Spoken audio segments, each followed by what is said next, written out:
خۆشەویستان خاڵێک لەوانە لەو نەسیحاتانە ئیسراف خوای پەروەردگارە فەرمیە وەکولوا واشربوا ولا تسرفوا بخۆن و بخۆنەوە ئەوەی کە حەڵاڵە بەڵام سرف مەکەن ئیسراف مەکەن زیادڕەوی مەکەن و پاشان إنه لا يحب المسرفين وریاش بن خوا و کەسانی خۆش نایە کە مسرفت پێغەمبەری خوا صلی الله عليه وسلم فەرمووی في غير إسراف ولا مخلة أفرمي إلا أوان نبي بن عباس لتفسير أم حديثا لم آياتا عفو أفرميت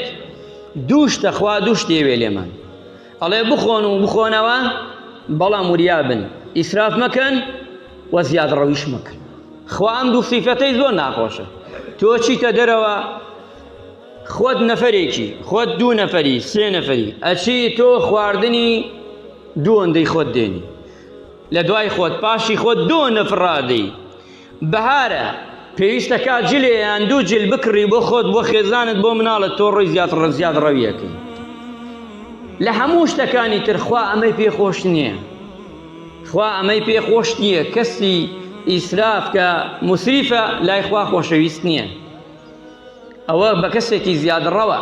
چونکە پێخوای گەورە ئەفەرمێ و تەفسیریشی وا کراوە و فەرموویانە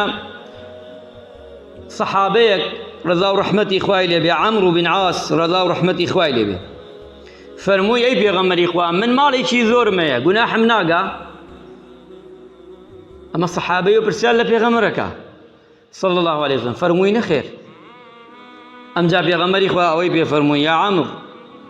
فەرمووی يا عمرو نعم المال الرجل الصالح يعني المال الصالح للرجل الصالح ماڵێکی چاک و باش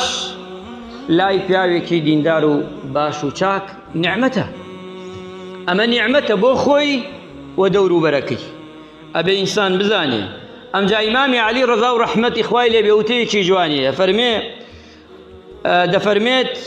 وراء كل قصر حق مەخسوور هەر زانید لە هەرچی شوێنەکە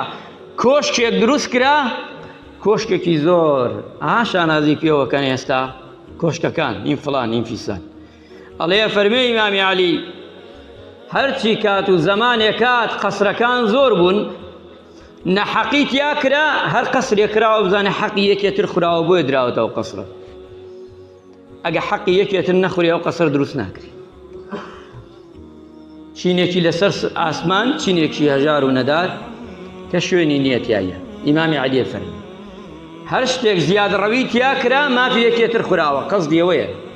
لە بچووک هەتا گەورە تر ئیسراف هەمووی بێ هەر شتێ زیادڕەویت کرد مافی یەکێکی ترت خواردووە ئەبێ ئینسان ئیماندار و مسڵمان بزانێ چونکە لەم کات و سادەدا ئیسراف زۆر دەکرێت